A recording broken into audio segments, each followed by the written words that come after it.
When you look at a map of a city, what does it tell you? Well, it tells you how to get your car from place to place, or maybe your feet from place to place, but it certainly doesn't tell you what that city is going to feel like, does it? A map is a two-dimensional abstraction of a three-dimensional place. What we need in order to be able to know what the city is going to feel like is information about the third dimension, about the heights of everything. A floor plan is just like a map of a city. It tells you maybe how much furniture is going to fit in that space, and it tells you how to get your feet from place to place and room to room. But it doesn't tell you what the house is going to feel like. For that, you need information about the third dimension, the heights of everything. And architects call those interior elevations and sections. When we think about building a new house and we want a separate space, we assume that we've got to build a wall. But actually, the wall is what makes these old formal rooms that make everything separate from one another. So what we need is a way to differentiate space where we're not isolating each room one from another. The way that you do that is that you can create a shape of ceiling that allows you to differentiate place from place.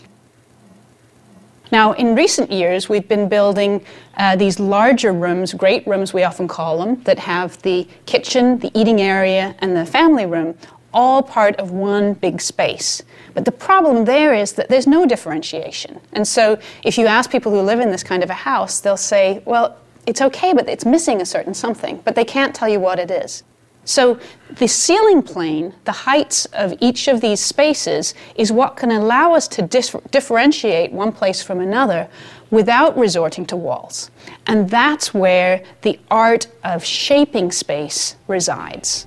In this house, remodeled by architect David Amory, we really see how space is defined using ceiling height variety.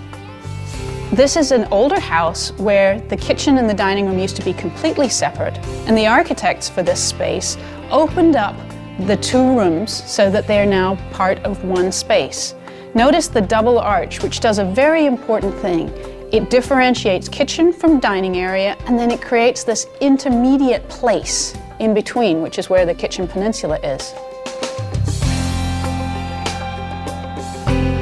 If we take away that double arch, look what happens. Suddenly, there's no differentiation, and it's every house USA.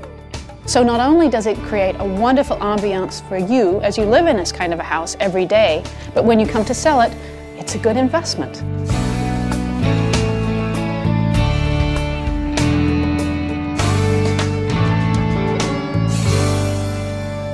We're most familiar with how boring a space can be when there's no ceiling height change when we look at an interior of an office building, usually called landscaped offices. And all the ceiling is all the same height. It is so boring. Most people assume that a tall ceiling is going to be better than a lower ceiling, but that's not necessarily the case. What makes the difference is the ceiling height variety, the changes, and that's what brings vitality to a space.